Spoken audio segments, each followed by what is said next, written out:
I have posted about the Evergrande situation on my Facebook group before the US and Europe were waking up to it. Evergrande, a Chinese real estate giant, has a huge debt problem. Let's first give a brief introduction to Evergrande and then dive deeper into this situation. According to the 2021 Fortune Global 500 list, the Evergrande firm or the Evergrande Real Estate Group is China's second biggest property developer by property sales and the 122nd largest group in the world by revenue. It is based in Guangdong Province, in southern China, and mostly offers apartments to upper and middle class residents. It was named the most valuable real estate corporation in the world in 2018 and is now the country's most indebted company and can drag down the whole real estate property sector down. The Evergrande Contagion is a macro black swan event that inevitably had a big impact on both the stock and crypto market. A black swan event, a phrase commonly used in the world of finance, is an extremely negative event or occurrence that is impossibly difficult to predict and often comes as a surprise. These events may have systematic risks and ripple effects. Understanding black swans explains the world far more clearly than what passes for normalcy. In The Black Swan, The Impact of the Highly Improbable, Nassim Nicholas Taleb explains how black swans lead to uncertainty and identifies three key features of black swans: rarity, profound impact, and retrospective predictability. Black swans aren't insignificant occurrences. They're a major phenomenon that shapes the world we live in. Many of the historical events that have had such a profound impact on our society and lives have been black swan events. Examples of black swans are the COVID-19 pandemic, the 2008 financial crisis, two world wars, the fall of the Berlin Wall, the rise of the internet, the 1987 stock market crash, and 9/11. Now, we can add the Evergrande Contagion to the list. Investors have been worried about what Evergrande's collapse could do to the financial situation in China, which is interconnected with many other companies. The contagion is leaking to the Japanese market and bond funds in Europe and the US. The contagion also caused the Hong Kong stock index to plunge 3.9%. It's not only currently the biggest financial problem in China, it has caused other consequences too. It has a huge impact on China's economy. Both stocks and China's economy were affected negatively due to lower consumer spending in China and the current pandemic. Now, with the Evergrande contagion, China's economy may worsen. Evergrande has a huge debt due to its borrowing of money from banks, investors, and even from their employees for expansion purposes. Nonetheless, a significant portion of Evergrande's current debt was retained onshore. It owes home buyers incomplete apartments, nearly 800 developments in progress in more than 200 cities across China, and owes more than $300 billion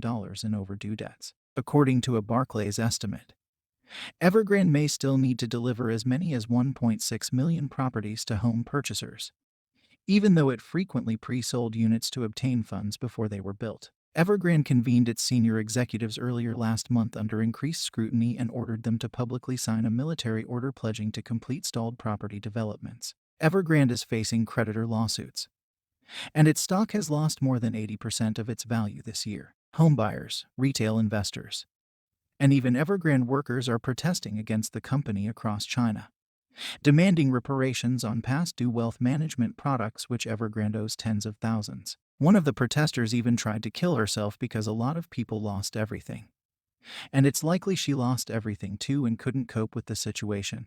When Evergrande didn't have cash earlier this year, it turned to and used its own employees. Evergrande gave their employees an ultimatum. Those who wanted to keep their bonuses would have to give Evergrande a short-term loan.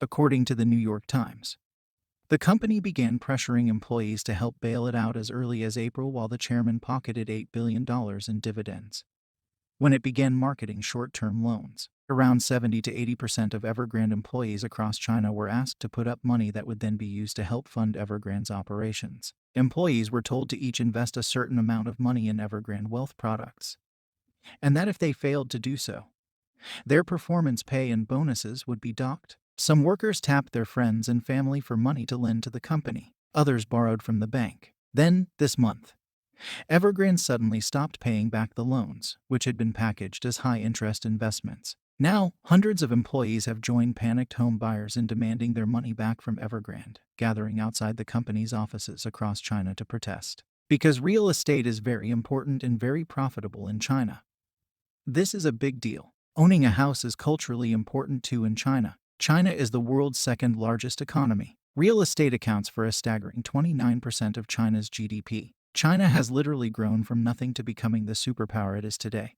However, the Chinese property sector has been eating empty calories as a result of ultra-low borrowing costs, resulting in stratospheric debt loads and a chronic housing glut. Evergrande's troubles have been compared by some to the spectacular failure of investment bank Lehman Brothers during the 2008 financial crisis. Other experts, though, believe this is not a repeat of the Lehman Brothers debacle and may be worse. The Lehman Brothers Bank was yet another large corporation to default on its loans and was the biggest corporate failure. It was not bailed out and filed for bankruptcy with a staggering $600 billion in assets, making it the largest bankruptcy filing in U.S. history. This was what led to the 2008 crisis. This was the worst financial crisis since the Great Depression. The company overcame several obstacles before succumbing to the collapse of the subprime mortgage sector. In the early 2000s, Lehman Brothers began investing in mortgage-backed securities before acquiring 5 mortgage lenders. The company suffered repeated losses in a row, and its stock price plummeted. Richard Fuld was the last CEO and final chairman of Lehman Brothers for 14 years until the bank went bankrupt, and he was paid nearly $500 million during that time.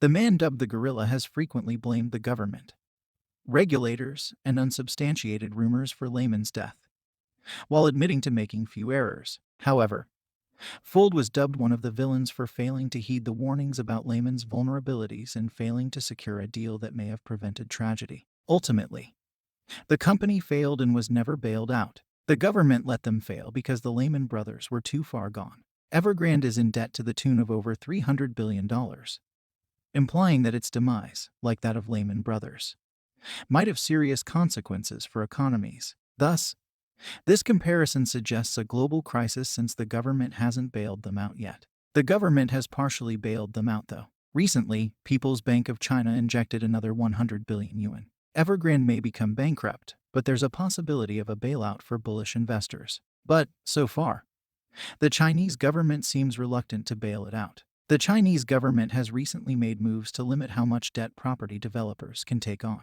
Allowing Evergrande to collapse would demonstrate President Xi Jinping's commitment to the crackdown.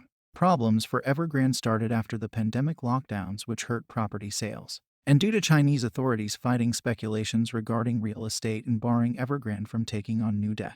This resulted in many of its projects coming to a halt, and this led to complaints and protests. If Evergrande fails, this can be really bad for small investors and foreign bondholders too. Many families invested a ton in this company because it was considered a safe investment.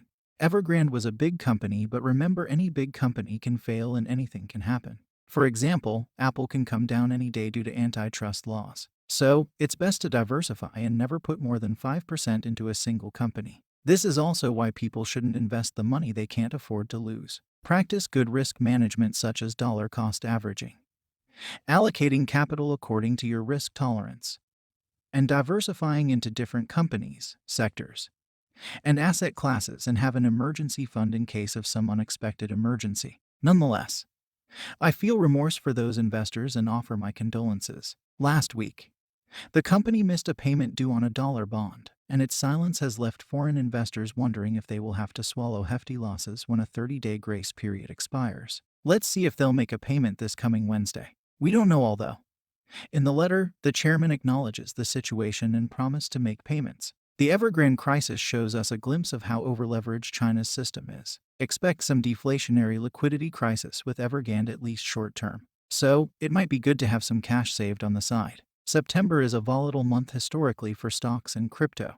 But, during a market downturn, the cash will be useful for emergencies or an opportunity fund to buy opportunities. And the buying opportunities will be amazing. Think of cash as your soldiers and you are the commander of the soldiers. You must act strategically and decide where to allocate or deploy your soldiers. Lots of people and companies are sitting on a lot of cash already in case anything happens. Except a lot of students who are sitting on a lot of student debts, because companies are sitting on a lot of cash. This can mean the overall market can still go up since they have resources at their disposal. We are not in a bear market yet, despite many people claiming we are in a bear market, like popular YouTuber and TikToker Crypto Wendy. In one of her videos, she claims that we are in a bear market and will liquidate 60% of her assets. Crypto Wendy has 103k subs on YouTube. She offers good advice, but I don't agree with her on this. She's being cautious like most people, and I'm not saying it's wrong. People are free to do what they want, but I am bullish and don't think we are in a bear market. It's smart to dollar cost average and take some profits though. But the question is, when will the bear happen? Only the whales can tell because they have been preventing the bear market from happening, so learn whale lingo to communicate to the whales to get insider trading info.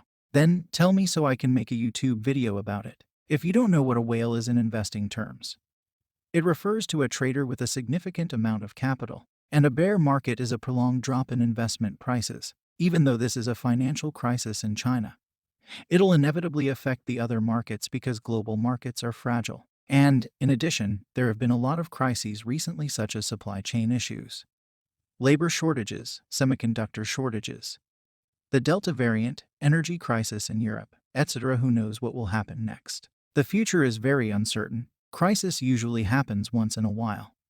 But now it's getting out of hand and popping up too frequently. China owns a lot of Bitcoin due to its established technical supply chains and exceptionally inexpensive electricity.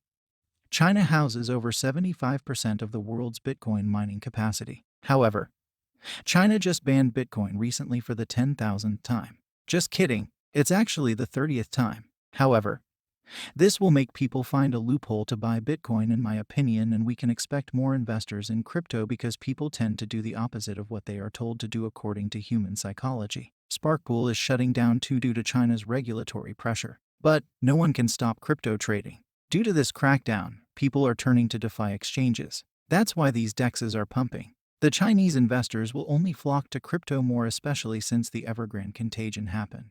Confidence in other asset classes like real estate have shattered. Additionally, regulation news has caused parabolic runs historically. Let's see if it'll repeat again and if Bitcoin 5x again.